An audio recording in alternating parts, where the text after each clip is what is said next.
Logos ministry या चॅनलमध्ये आपणा सर्वांचे हार्दिक स्वागत आहे। प्रभू येशू ख्रिस्त जो संपूर्ण जगाचा उद्धार करता त्याच्या अति पवित्र आणि सामर्थ्यवान नावाने मी एलन लोबो आपणा सर्वांना शुभेच्छा देत आहे। हे चॅनल सबस्क्राइब करणाऱ्या सर्वांचे मी हृदयपूर्वक आभारी आहे। आजचा हा संदेश आपण पहिल्यांदाच पाहत असाल आणि हा संदेश जर तुम्हाला आवडला तर माझी आपणातील प्रत्येकाला विनंती आहे की कृपया तुम्ही हा संदेश इतरांपर्यंत शेअर करावा, लाईक करावा आणि अशा प्रकारचे आमचे नवीन येणारे संदेश आपणाला काय मिळण्यासाठी कृपया तुम्ही बेल रिंग प्रेस करावी। Thank you and God bless you.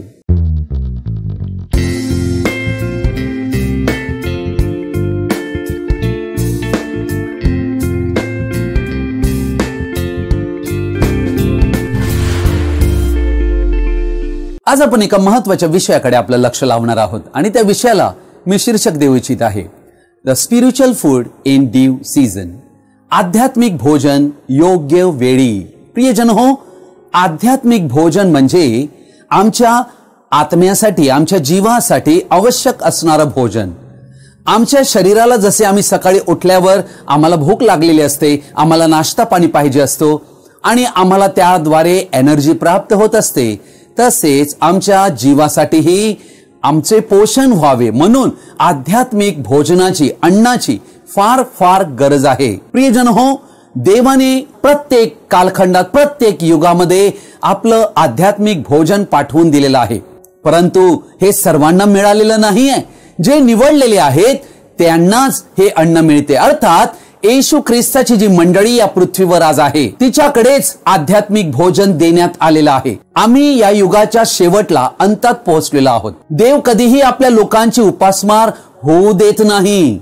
देवाला माहित आहे, कारण त्यानेच आजपर्यंत आमची काळजी घेतलेली आहे आणि म्हणून हे आध्यात्मिक भोजन देव प्रत्येक युगात पाठवित आला। आमचे आध्यात्मिक जीवन जे आहे यासाठी सकस आहार मिळावा, आमचे पोषण योग्य रीतीने व्हावे म्हणून देव आमची काळजी करीतो। आपणा सर्वांना माझी विनंती आहे की आजचा हा संदेश आपण सर्वजणांनी आवर्जून शेवटपर्यंत पाहावा। God bless you.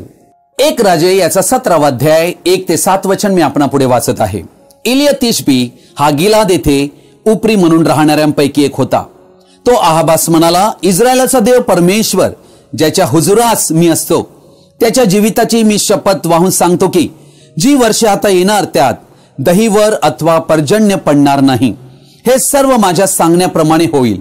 परमेश्वराचे वचन त्यास प्राप्त झाले की येथून निघून पूर्व दिशेस जा व यार्देनी समोरच्या करीत ओहळा नजीक लपून राहा। त्या ओहळाचे पाणी तुला प्यावयास मिळेल आणि मी कावळ्यांस आज्ञा केली आहे, ते तुला अन्न पुरवितील। परमेश्वराच्या सांगण्याप्रमाणे करून तो यार्देनी समोरच्या करीत ओहळा नजीक जाऊन राहिला। कावळे त्यास भाकरी व मांस सकाळ संध्याकाळ आणून देत आणि त्या ओहळाचे पाणी तो पी। काही दिवसांनी ओहळ आटून गेला, कारण त्या देशात पर्जन्यवृष्टी झाली नाही। प्रियजनो, या वाचलेल्या पवित्र वचनावर देव आपला स्वर्गीय आशीर्वाद देव आणि आम्हा सर्वांना या वचनांनी आशीर्वादित करो।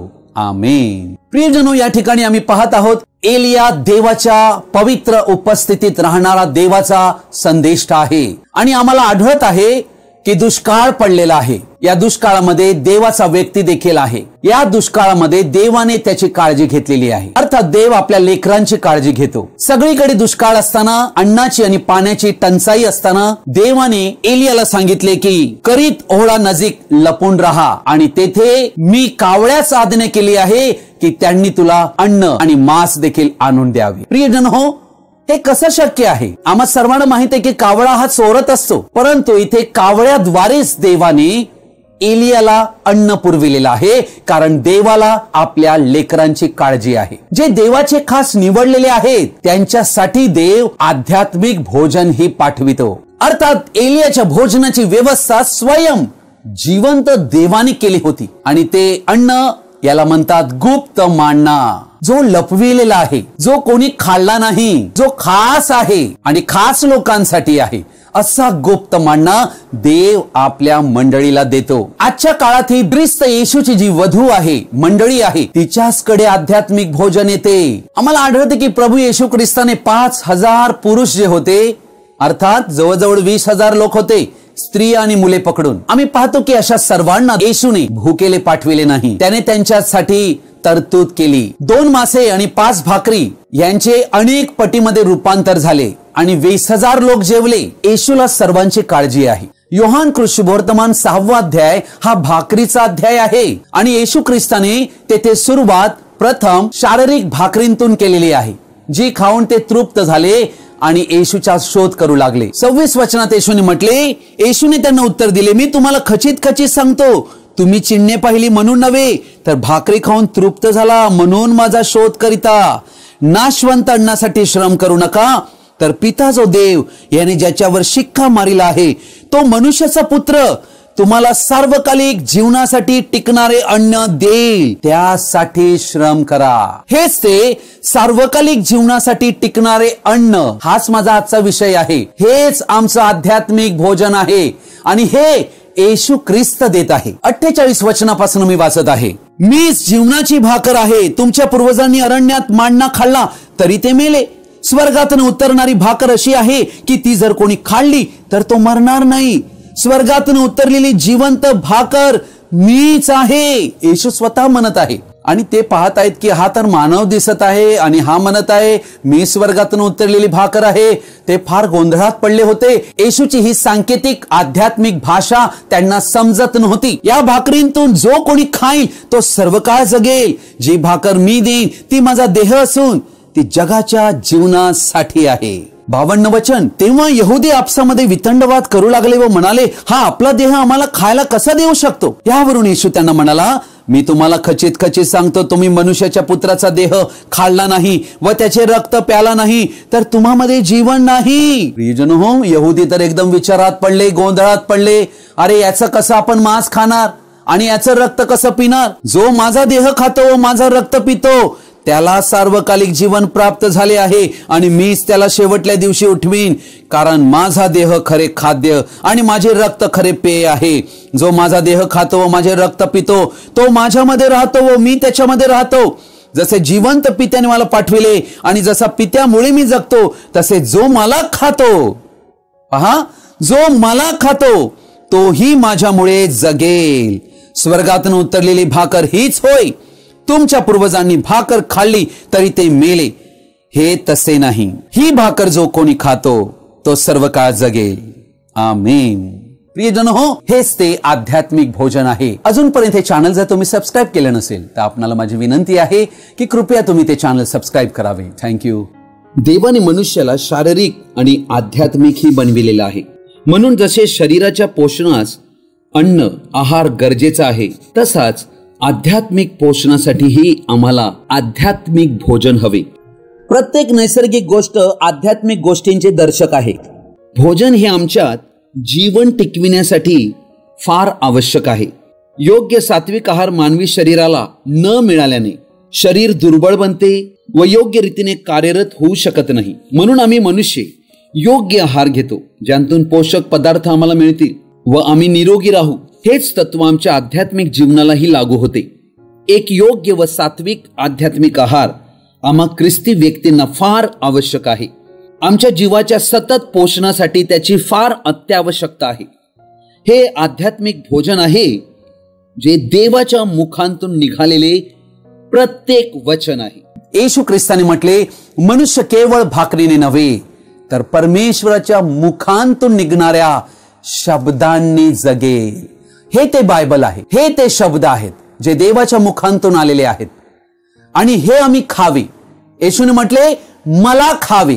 अर्थात आम्हाला जर जिवंत राहायचं असेल तर आम्ही जे काही खात असतो त्याद्वारेच आम्हाला जीवन मिळत असते. आत्मिक भोजन हे देवाचं वचन आहे, दुसरं तिसरं काहीच नाही. देवाच्या वचनांतून आम्हासाठी देवाने संपूर्ण आमच्या जीवाचे पोषण व्हावे अशा प्रकारची सामुग्री, अशा प्रकारचे आमचे पोषण होण्याजोगे सर्व गोष्टी ठेवलेल्या आहेत. स्तोत्रसंहिता 119 याचं 103 वचन म्हणते, तुझी वचने माझ्या जिभेला किती मधुर लागतात, माझ्या तोंडाला ती मधापेक्षा गोड लागतात. प्रियजन हो, अर्थात देवाची वचने हा खाण्याचा पदार्थ आहे. हा आमचा आहार आहे, आध्यात्मिक आहार आहे आमच्या जीवासाठी. आणि त्याची तुलना दावीद येथे मधाशी करीत आहे. मधापेक्षा ते गोड आहे. अर्थात त्यामध्ये पोषण आहे. सर्व न्यूट्रिएंट्स त्यामध्ये आहेत. प्रियजन हो, आम्हाला कदाचित आश्चर्य वाटेल की देवाच्या वचनाचे रूपक आहार का बरं दाखविला असेल? यासाठी की आम्ही जे खातो त्यातलं जीवन आमच्या शरीरामध्ये येते आणि आमचं शरीर त्याचा भाग बनते. तसेच देवाची वचने आमच्या जीवामध्ये जेव्हा येतात तेव्हा ती आमच्या जीवनाचा भाग बनावीत ही देवाची इच्छा आहे. म्हणून देवाने त्याची वचने आम्हा आध्यात्मिक व्यक्तींना आहार म्हणून दिलेली आहेत. ही गोष्ट अतिशय महत्वाची आहे. म्हणून शास्त्रलेखांतील वचने ही केवळ वाचणे किंवा अभ्यासापुरता मर्यादित नसून ती देवाच्या लोकांनी खावीत ही देवाची इच्छा आहे. प्रियजन हो, देवाचे वचन हे खरं अन्न आहे. एझेकिएल याचं पुस्तक 3 अध्याय 1 ते 3 वचन मी वाचत आहे. तो मला म्हणाला, मानव पुत्रा, तुझ्या पुढे जे आले आहे ते सेवन कर, हा पट सेवन कर व जाऊन इस्रायल घराण्याबरोबर बोल. अर्थात हा पट म्हणजे एक गुंडाळी होती ज्यावर सर्व शब्द लिहिले होते, अक्षर लिहिली होती. तेव्हा मी आपले तोंड उघडले आणि त्याने मला जो पट सेवन करावयास लाविले तो मला म्हणाला, मानव पुत्रा, जो पट मी तुला देतो तो पोटात जाऊ दे, त्याने आपली आतडी भर. मी तो सेवन केला, तो माझ्या तोंडात मधासारखा मधुर लागला. इर्मयाचं पुस्तक 15 अध्याय आणि याचं 16वं वचन म्हणते, मला तुझी वचने प्राप्त झाली, ती मी स्वीकारली. तुझी वचने माझा आनंद, माझ्या जीवाचा उल्हास अशी होती.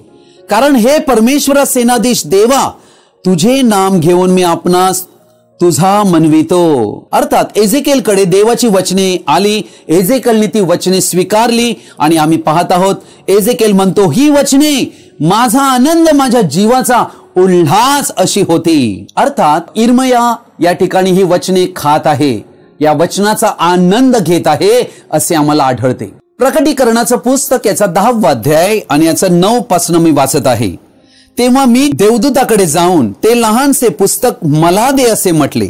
तो मला म्हणाला, हे घे आणि खाऊन टाक, ते तुझे पोट कडू करील तरी तुझ्या तोंडाला मधासारखे गोड लागेल. तेव्हा मी देवदूताच्या हातून ते लहानसे पुस्तक घेतले व खाऊन टाकले. ते माझ्या तोंडाला मधासारखे गोड लागले तरी ते खाल्ल्यावर माझे पोट कडू झाले.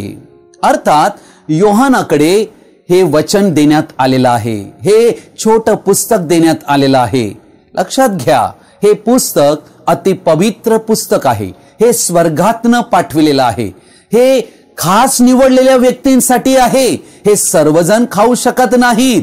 ज्यांच्यासाठी आहे त्यांना हे प्राप्त होते. आणि आम्ही पाहत आहोत हे पुस्तक दाखवलेलं आहे आणि ही खाण्याची वस्तू आहे. अर्थात हे देवाचे शब्द आहेत.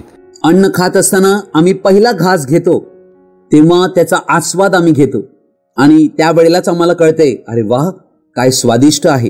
म्हणून ते आम्ही सावकाश चावून खाल्ले पाहिजे, यासाठी की आम्हाला पचावे. याचा अर्थ आहे आम्ही देवाचे वचन याचे मनन चिंतन केले पाहिजे, तर ते आम्हाला पचण्यास हलके होते, डायजेस्ट होते. प्रियजन हो, देवाचे वचनच आम्हाला संतुष्टी देते, समाधान देते.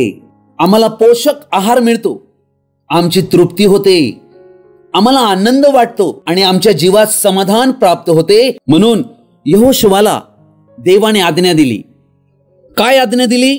यहोशुवाचं पुस्तक 1 अध्याय 8वं वचन, नियमशास्त्राचा हा ग्रंथ म्हणजे शास्त्रलेखाचा हा ग्रंथ बायबल तुझ्या मुखी सदैव असू दे. म्हणजे हे तुझ्या मुखात कायम राहिलं पाहिजे. ही वचने, त्यात जे काही लिहिले आहे ते तू काळजीपूर्वक पाळ आणि रात्रंदिवस त्याचे मनन कर, म्हणजे तुझा मार्ग सुखाचा होईल व तुला यश प्राप्ती घडेल. किती अद्भुत वचन हे आहे पहा. हे वचन आमच्या मुखी कायम असलं पाहिजे. आम्ही ते काळजीपूर्वक पाळलं पाहिजे. रात्रंदिवस त्याच्यावर मनन केले पाहिजे. मग काय होईल? त्याचा परिणाम काय होईल? आमचा मार्ग सुखाचा होईल आणि आम्हाला यश प्राप्ती होईल. ज्यासाठी संपूर्ण जग धडपडत आहे तो मार्ग आमच्यासाठी सुखकर होईल आणि देव आम्हाला यश देईल. म्हणून आम्ही आमच्या जीवासाठी हा आहार सातत्याने खाल्ला पाहिजे. योहान 6:63 म्हणते, आत्मा हा जिवंत करणारा आहे, देहापासून काही लाभ नाही. मी जी वचने तुम्हाला सांगितली आहेत ती आत्मा व जीवन अशी आहेत. अर्थात देवाच्या वचनात जीवन आहे. देवाचं जीवन हे अनंत जीवन आहे. सार्वकालिक जीवन म्हणजे ज्याला इमॉर्टल लाईफ किंवा इटर्नल लाईफ संबोधलेलं आहे. 1 कोरिंथ 3 अध्यायातल्या 2 वचनात संत पौल, देवाचा प्रेषित, काय म्हणत आहे? मी तुम्हास दूध पाजले, जड अन्न दिले नाही, कारण त्यावेळेस तुम्हाला तेवढी शक्ती नव्हती आणि अजूनही नाही. अर्थात संत पौल एका दाईप्रमाणे ख्रिस्ती लोकांबद्दल बोलत आहे जे बाळ अवस्थेमध्ये आहेत. आम्हाला अनुभव आहे की छोटं बाळ जे असते त्याच्यात जड अन्न खाण्याची कुवतच नसते. त्याला फक्त अन्न दूध म्हणून देण्यात येते. म्हणून पेत्राचे पहिले पत्र 2 अध्याय 2 वचन म्हणते, तुमची आध्यात्मिक वृद्धी व्हावी म्हणून नूतन जन्मलेल्या बालकासारखे निर्या दुधाची इच्छा धरा. अर्थात बाळांना दात नसतात आणि ते जड अन्न खाऊ शकत नसतात. दूध हे त्यांचे अन्न असते, परंतु ते दूध पीत जातात आणि त्यांची आध्यात्मिक वृद्धी होते आणि मग ते प्रौढ बनतात. प्रौढ बनल्यावर जड अन्न खाण्याची कुवत त्यांच्यामध्ये निर्माण होते. अर्थात ख्रिस्ती जीवनातले हे 2 भाग दर्शविलेले आहेत. ख्रिस्ती जीवनात कैक लोक दूध पित आहेत आणि दुसरे आहेत जे प्रौढ अवस्थेला पोहोचलेले आहेत. संत पौल त्याविषयी काय म्हणतो? इब्री लोकासपत्र 5 अध्याय 12 ते 14. वास्तविक इतक्या काळात तुम्ही शिक्षक व्हायला पाहिजे होता, पण तुम्हाला देवाच्या वचनांची मुळाक्षरे पुन्हा कोणीतरी शिकविण्याची जरुरी आहे आणि तुम्हाला दुधाची गरज आहे. जड अन्न चालत नाही असे तुम्ही झाला आहात. पहा, म्हणजे बाळ अवस्था ख्रिस्ती लोकांची दर्शविलेली आहे. कारण दुधावर राहणारा नीतिमत्वाच्या वचनाशी अपरिचित असतो, कारण तो बाळ आहे. अर्थात येथे एका कुवतीची कमतरता ख्रिस्ती लोकांमध्ये आढळत आहे. ते देवाच्या नीतिमत्वाच्या वचनाशी अपरिचित आहेत, कारण ते बाळक आहेत, असं वचन 13 सांगत आहे. प्रियजन हो, 14 वचन म्हणते, पण ज्यांच्या ज्ञानेंद्रियांना वहिवाटीने चांगले आणि वाईट समजण्याचा सराव झाला आहे अशा प्रौढांसाठी जड अन्न आहे. हे मॅच्युअर्ड ख्रिस्ती आहेत. परिपक्व ख्रिस्ती व्यक्ती, त्यांच्यासाठी जड अन्न आहे. हे जड अन्न गरुडांसाठी आहे. प्रियजन हो, मी ख्रिस्ती विश्वासी व्यक्तींबरोबर बोलत आहे. आम्ही देवाच्या गरुड परिवारांतून आहोत. आम्ही गरुड म्हणून जन्मलेलो आहोत, हे विसरता कामा नये. म्हणून आम्ही कोंबडी बरोबरचे अन्न खाऊ शकत नाही. देवाने या बायबलमध्ये आपल्या स्वतःला गरुड याची उपमा दिलेली आहे, गरुड संबोधलेला आहे, कारण हा एक स्वर्गीय पक्षी आहे. हा एक विशेष प्रकारचा पक्षी आहे. हा सर्व पक्ष्यांचा राजा आहे. हा ढगांच्या वरही उडणारा पक्षी आहे. अर्थात देवाने आपल्या लोकांना आजच्या युगात गरुडाचा अभिषेक दिलेला आहे आणि गरुडाला गरुडाचे अन्न हे देव देत असतो. गरुडाचे अन्न हे भरविणाऱ्याच्या मुखांतून येते. ते मनुष्य प्रणित दैव ज्ञानांतून येत नाही, तर स्वयं यहोवा देव जो गरुड देव, तोच त्याच्या मुखांतून निघणाऱ्या प्रत्येक वचनाने गरुड पिलांना भरवितो. तो गरुड देव जो बाप आहे, तो पाहतो की माझ्या पिलांना योग्य आहार मिळत आहे ना, त्या पिलांचे नुकसान होईल असे काहीच कधी तो भरवित नाही. म्हणून ती पिल्ले आपले तोंड उघडतात व ते गरुड आई जी देते ते खातात. अशाच प्रकारे खरे विश्वासी आहेत. ते वचने स्वीकारतात व त्यावर विश्वास करीतात. ख्रिस्ताची जी लेकरे आहेत, जी गरुड आहेत, त्यांच्यासाठी गरुडाचं अन्न दिलेलं आहे. गरुड हे दूध पिऊ शकत नाही. गरुड स्वतःचं अन्न तयार करू शकत नाही. गरुड हे भक्ष्य मिळवित असते. ते भक्ष्य फाडून जिवंत खात असतो. त्याचं रक्त पित असतो. हे गरुडाचं अन्न आहे. आम्ही गरुड त्याच्या वचनावर उभे आहोत, कारण आम्ही त्याचे आहोत. म्हणून तो गरुड पिता ओरडतो आणि आम्हाला आवाज देतो आणि आम्हाला सांगतो की मी काल, आज आणि युगानुयुग सारखाच आहे. मी न बदलणार आहे. मी बदलत नाही. माझी वचनेही बदलत नाहीत. आणि गरुडांची पिल्ले, विश्वासी जन, ही गोष्ट समजतात. मत्ते 5:6 मध्ये म्हटलेलं आहे, नीतिमत्वासाठी जे भुकेले आहेत ते तृप्त होतील. प्रियजन हो, आज आम्हाला सर्वांना एका मेजावर बोलविण्यात आलेले आहे. लूका शुभवर्तमान याचा 14वा अध्याय आणि 15वे वचन म्हणते, जो कोणी देवाच्या राज्यात भाकर खाईल तो धन्य. लूक 14 अध्याय आणि मत्ते 22 अध्याय यामध्ये संध्याकाळची मोठी जेवणावळ याचा दृष्टांत आढळतो. देवाचं वचन म्हणते की देवाच्या राज्यात जो भोजन खाईल तो धन्य आहे. अर्थात हे साधारण भोजन नाहीये, हे खास भोजन आहे. आणि देव खास लोकांना पाचारण करीत आहे की त्यांनी त्या मेजावर बसावे. राजाच्या मुलाच्या लग्नासाठी मेजवानीसाठी निमंत्रण पाठविले. आम्हाला आढळते आमंत्रित हे लायकीचे नव्हते. आणि त्यानंतर राजाने त्या भोजन समारंभासाठी तो धनी दासांना म्हणाला, माझे घर भरून जावे म्हणून सडकावर व कुंपणाकडे जाऊन लोकांना आग्रह करून घेऊन ये की नगराच्या रस्त्यात व गल्ल्यात लवकर जा आणि दरिद्री, व्यंग, आंधळे, लंगडे यांस इकडे घेऊन या. आणि तेच तुम्ही आणि आम्ही परराष्ट्रीय आहोत. कारण मी तुम्हाला सांगतो त्या आमंत्रित माणसापैकी एकालाही माझ्या जेवणातले काही चाखायला मिळणार नाही. प्रियजन हो, ते आमंत्रित इस्रायली लोक होते आणि आम्ही तर परराष्ट्रीय लोक. आज आम्ही धन्य आहोत की देवाच्या राज्यात त्याच्या मेजावरचे अन्न आम्हाला मिळत आहे. यशाचं पुस्तक 55 अध्याय 2 आणि 3 वचन मी आपणा पुढे वाचत आहे. जे अन्न नव्हे त्याकरिता दाम का देता, ज्याने तृप्ती होत नाही त्यासाठी श्रम का करिता. माझे लक्षपूर्वक ऐका आणि उत्तम ते खा. तुमचा जीव पौष्टिक पदार्थाचे सेवन करून संतुष्ट होवो. कान द्या, मजकडे या, ऐका, म्हणजे तुमचा जीव वाचेल आणि मी तुम्हा बरोबर सर्व काळचा करार करीन, म्हणजे दाविदाला देऊ केलेले अढळ प्रसाद तुम्हास देईन. देव आपलं आध्यात्मिक अन्न आमच्या जीवासाठी देत आहे, कारण आमच्या जीवावर देवाचे फार प्रेम आहे.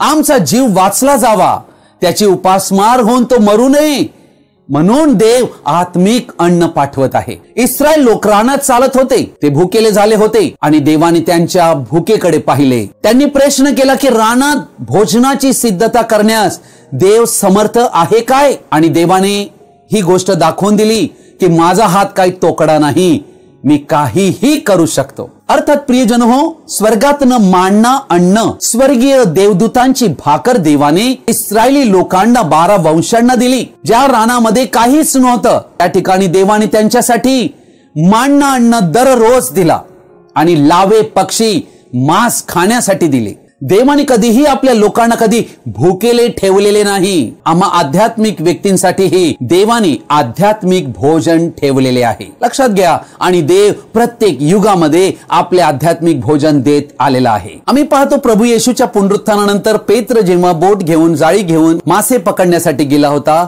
आणि येशू त्या ठिकाणी अद्भुत प्रकारे पाण्यावर चालून आलेला आहे आणि त्या ठिकाणी अद्भुत चमत्कार पेत्राने पाहिलेला आहे.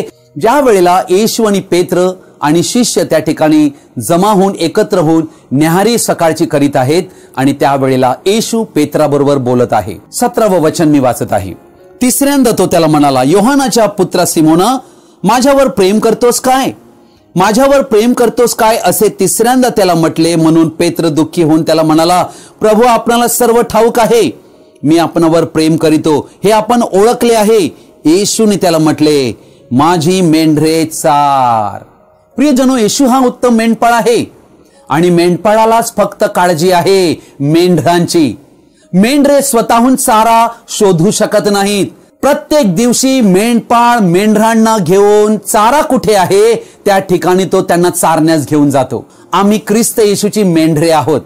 आम्ही स्वतःहून चारा शोधू शकत नाही. आमचा मेंढपाळ ही त्याची जिम्मेदारी आहे की त्याने आम्हाला चारा द्यावा. प्रियजन हो, आमचा मेंढपाळ आमच्याकडे कटाक्ष नजर लावून पाहतो की आम्ही स्वच्छ आणि जिवंत पाणी पित आहोत ना, डबक्यातलं पाणी, कुजलेलं पाणी तर पित नाही आहोत ना, आम्ही चारा योग्य खात आहोत ना. येशू पेत्राला एका सेवकाईसाठी बोलवत आहे आणि मेंढपाळ म्हणून बोलवत आहे यासाठी की त्याने, मी तुझ्या स्वाधीन केलेली मेंढरे यांना तू चारलं पाहिजेस, त्यांना नित्य भोजन दिलं पाहिजे जे त्यांना आवश्यक आहे. देवाचे मेंढरू नम्र व सौम्य असतात.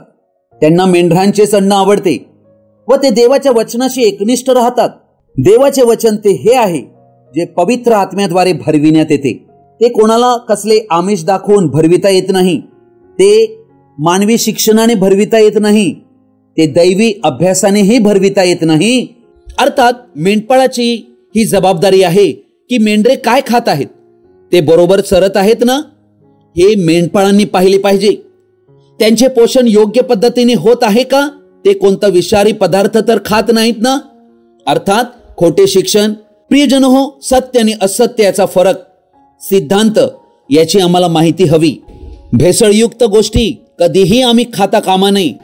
देवाच्या वचनात केलेली भेसळ ही लगेच कळून आली पाहिजे. म्हणून मेंढरांचं काम मेंढपाळाच्या अधीन राहणे आहे. देवाने एक कारभारी नेमलेला आहे जो बुद्धिमान आहे आणि आपल्या कुटुंबाला वेळचे अन्न वेळीच द्यावे म्हणून त्याची नेमणूक करण्यात आलेली आहे. देवाच्या घरावर त्याला अधिकार दिला आहे. त्याचे काम भोजन तयार करणे आहे व धन्याशी विश्वासयुक्त राहणे आहे. आपल्या पदावर राहून म्हणजे आपल्या पोस्ट ऑफ ड्युटीवर राहून आपले काम पूर्ण करणे आहे. ही एका सेवकाईला दर्शवित आहे जेथे भोजन नित्य देण्याचे काम त्याच्यावर सोपविलेले आहे. ही सेवा कोणीही स्वतःहून करू शकत नाही. ही सेवकाई 5 प्रकारची सेवकाई आम्हाला इफिसकरास पत्र 4 अध्यायातल्या 11 ते 13 वचनात आढळते, ज्यामध्ये प्रेषित सर्वोच्च आहेत, त्यानंतर संदेष्टे, शिक्षक, पाळक आणि सुवार्तिक या 5 सेवकाईंच्या द्वारे देव आज आपली मंडळी, ख्रिस्त येशूची मंडळी हिच्या पोषणासाठी या 5 प्रकारच्या सेवकाईंद्वारे, प्रचारकांच्या द्वारे आपले स्वर्गीय आध्यात्मिक भोजन आपल्या मंडळीला देत आहे. म्हणून अशा सेवकांची जबाबदारी ही आहे की त्यांनी देवाच्या लोकांना भरवावे. उत्पत्ती 2:17 मध्ये आम्ही पाहतो की एक फॉरबिडन फूड सांगितलेलं आहे, म्हणजे खाण्यास मनाई केलेले असे अन्न. हव्वेने तेच खाल्ले जे खाण्यास मनाई केले होते आणि त्याद्वारे केवळ तीच नव्हे, तिचे सर्व संतान हे सगळे मृत्यूमध्ये आले, शैतानाचे गुलाम बनले. तिने मनाई केलेले खाल्ले आणि देवाने म्हटले होते की ज्या दिवशी तू खाशील त्या दिवशी तू मरशील. आज आम्हाला फार सांभाळणे गरजेचे आहे की आम्ही नक्की काय खात आहोत. आमच्याकडे जे अन्न दिलं गेलेलं आहे ते देवापासूनच आहे ना. अर्थात सर्पाने हव्वेला फसविले आणि देवाने दिलेल्या वचनात भेसळ केली. आज हीच गोष्ट घडत आहे. प्रियजन हो, संत पौल म्हणतो, जी सुवार्ता आम्ही तुम्हाला सांगितली तिच्याहून निराळी सुवार्ता आम्ही सांगितली किंवा स्वर्गातून आलेल्या देवदूताने सांगितली तरी तो शापभ्रष्ट असो. आम्ही अगोदर सांगितले तसे आताही पुन्हा सांगतो की जी तुम्ही स्वीकारली तिच्याहून निराळी सुवार्ता कोणी तुम्हाला सांगितल्यास तो शापभ्रष्ट असो. प्रियजन हो, सर्पाने भेसळयुक्त अन्न हव्वेला खाण्यास लावले, म्हणजे बनावटी, भेसळयुक्त, फसवी, आणि हव्वेला ते सर्व पटले. हव्वेने ते खाल्ले आणि आपल्या पतीलाही त्यामध्ये समाविष्ट केले आणि ते दोघेही देवाच्या जीवनापासून अलग झाले. भूक लागेल तोच खाईल, भूक जर नसेल तर कसं खाणार. अर्थात आज या जगात आम्हाला दुष्काळ दिसत आहे आणि त्याचे कारण हे पण आहे कारण लोकांना वचनाची उत्कंठा नाही आहे. देवाचे वचन ऐकण्याचा दुष्काळ आहे. आज या संपूर्ण जगात मोठा आध्यात्मिक दुष्काळ पडला आहे, ज्याविषयी भविष्यवाद्यांद्वारे भविष्यवाणी केली आहे. प्रभू येशूच्या दुसऱ्या येण्यापूर्वी हा फार मोठा दुष्काळ असेल. हा दुष्काळ अन्नाचा नव्हे, पाण्याचा नव्हे, तर देवाचे वचन ऐकण्याचा दुष्काळ होईल. अर्थात सत्य वचन ऐकण्याचा दुष्काळ. वचन नाकारण्यात येईल.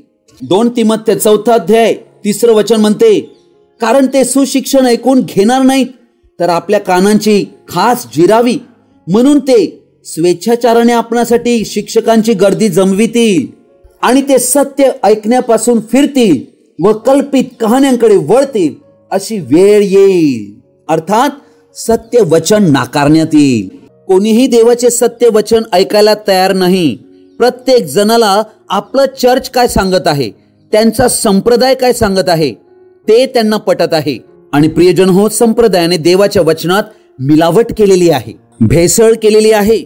म्हणून आम्हा प्रत्येक विश्वासणाऱ्यांचे हे कर्तव्य आहे, जबाबदारी आहे की आम्ही जे विश्वास करीत आहोत ते देवाचं वचनच नक्की आहे ना याची खात्री करून घेणे फार गरजेचे आहे.